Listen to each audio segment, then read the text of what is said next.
ప్రీతి ప్రీతి, ఎందుకమ్మా కిందికి వచ్చావు? నీకేదైనా కావాలంటే నన్ను గంగను పిలిస్తే వచ్చేవాళ్ళం కదా. ఎంతసేపని గదిలో కూర్చోాలన్నయ్య?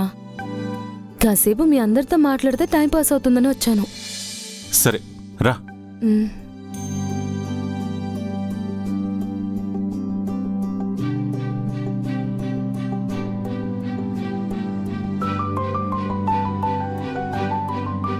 జాగ్రత్తమ్మా.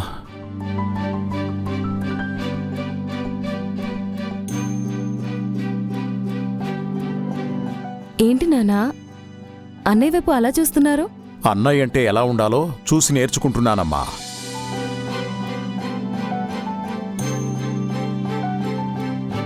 నీ గురించి అన్ని విషయాల్లో కేర్ తీసుకుంటున్నాడు. అందుకే నేను అస్సలు టెన్షన్ తీసుకోను. బాధ్యతల నుంచి తప్పించుకోవడానికి ఇలాంటి మాటలు ఎన్నైనా వస్తాయి. అయినా నీ గురించి టెన్షన్ పడేంత తీరిక టైము మీ నాన్నగారికి ఎక్కడున్నాయి ప్రీతి? చెల్లెలి గారింటికి పచ్చళ్ళు మోసుకెళ్ళడానికి మాత్రం టైం సరిపోతుంది. శకుంతల, ఇంకా ఆ విషయం నుంచి బయటికి రాలేదా? ఎలా వస్తానండి? ఇంట్లో కడుపుతో ఉన్న అమ్మాయి ఉందన్న ఆలోచన ఎవరికైనా ఉందా?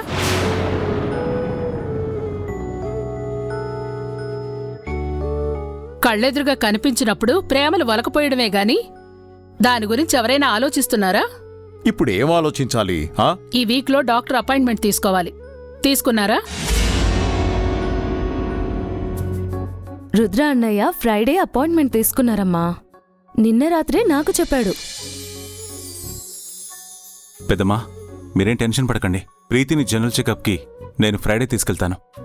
ఫోన్ కాల్ చేసి అపాయింట్మెంట్ తీసుకోవడం పెద్ద విషయం ఏం కాదులే. వీరు, ఫ్రైడే ప్రీతిని చెకప్కి తీసుకెళ్ళు. సరే అత్తయ్య గారు.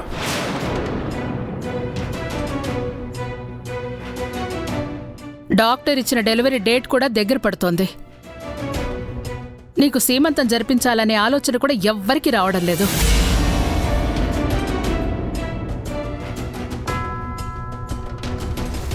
సిస్టర్, యాక్చువల్లీ బేబీ షవర్ గురించి నేను గంగా డిస్కస్ చేసుకున్నాం. ఇంటికి పెద్ద నేనా గంగా? అవునులే, నాకు నేను అనుకోవడం తప్ప ఆ గౌరవం ఎవరు మిగిల్చారని. అత్తయ్య గారు, నేను పంతులు గారిని పిలిపించి సీమంతానికి ఏ రోజు బాగుంటుందో ఏర్పాటు చేయిస్తాను. మీరేం టెన్షన్ అవ్వకండి అత్తయ్య గారు. అరేంజ్మెంట్స్ అన్నీ గ్రాండ్గా ఉండేలాగా నేను ప్లాన్ చేస్తాను. పెద్దమ్మా, ఫ్రెండ్స్ అండ్ రిలేటివ్స్ అందరినీ నేను ఇన్వైట్ చేస్తాను.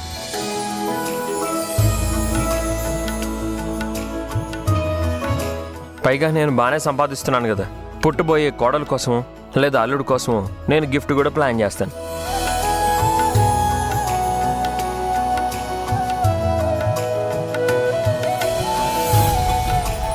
సెలే, ఇన్ని రోజులు ప్రీతి గురించి ఎవ్వరూ పట్టించుకోలేదు. సీమంతం అనేసరికి ప్లానింగ్లు వేసేస్తున్నారు. బావకి ఏ సంబంధం లేదన్నట్టుగా ఏరు గుంచేసినారు చూడు. అన్నయ్య, మనం ఎప్పుడు ఫంక్షన్ ప్లాన్ చేసినా మనం రుద్ర అన్నయ్యతోనే కదా కలిసి ప్లాన్ చేస్తాం. ఇప్పుడేంటి నువ్వేదో వేరు అన్నట్టు మాట్లాడుతున్నావు? అది అల్లా గడగరా వంశీకుంటుడా. ఊరుకో అన్నయ్య, ఏం మాట్లాడకు. ఎన్ననుకున్నా వాళ్ళందరూ ఒక ఫ్యామిలీ. నేను వేరే ఇంటి నుంచి వచ్చిన దాన్ని. మనం మాట్లాడకూడదు. వాళ్ళ నిర్ణయాలు వాళ్ళు తీసుకొని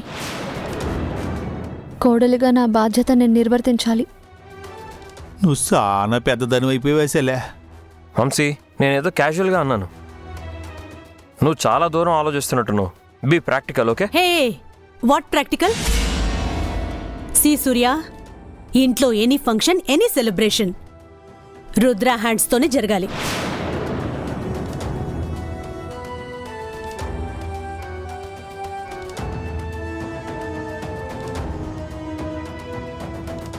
ముఖ్యంగా సిస్టర్కి సంబంధించిన ఏ శుభకార్యమైనా రుద్రే చేయాలి. That is blessings, you know. నాకిష్టం లేదు.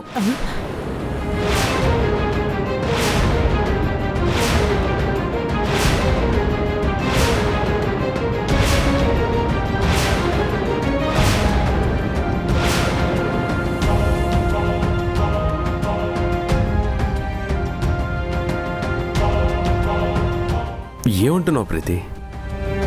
సీమంతం జరిపించుకోవడం ఇష్టం లేదా, లేక రుద్రబావ చేతుల మీదుగా జరిపించుకోవడం ఇష్టం లేదా? నీకు అలాంటి ఉద్దేశం ఏమైనా ఉంటే చెప్పు, అన్ని ఏర్పాట్లు నేనే చేస్తాను. నన్ను పూర్తిగా చెప్పనివ్వండి. నేను సీమంతం ఇప్పుడే జరిపించుకోను. మరి ఎప్పుడు జరిపించుకుంటావు వదినా?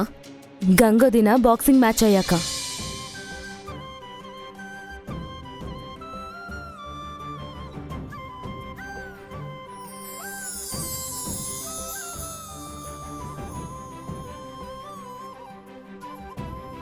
ప్రీతి, ఏం మాట్లాడుతున్నావు? తన మ్యాచ్కి నీ సీమంతానికి ఏంటి సంబంధం? నా సీమంతం రుద్రాన్నయ్య గంగోదిన చేతుల మీదుగా జరగాలి.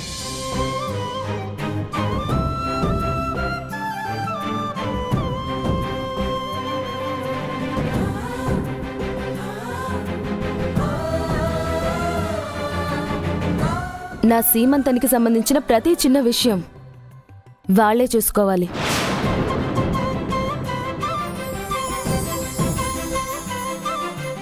మ్యాచ్కి ముందు సీమంతం అంటే గంగోదిన అటూ కాన్సంట్రేట్ చేయలేక, నా సీమంతం ఏర్పాట్లు చేయలేక అన్నయ్య ఇబ్బంది పడతారు.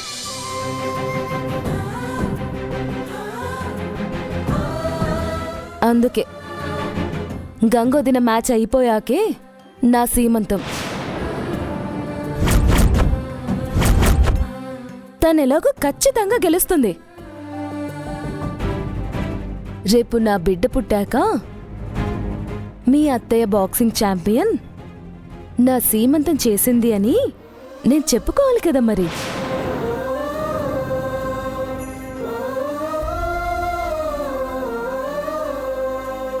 ప్రీతి, ఆ మహాతల్లి ఇంట్లో పాదం మోపిన దగ్గర నుంచి ఇంట్లో అన్నీ గొడవలే. అలాంటి తన చేతుల మీదుగా నీ సీమంతం జరిపించమంటావా? నువ్వు చాలా తప్పుగా ఆలోచిస్తున్నావమ్మా. నేను ప్రెగ్నెంట్ అయిన దగ్గర నుంచి గంగవదిన నన్ను చిన్న పిల్లని చూసుకున్నట్టు చూసుకుంది.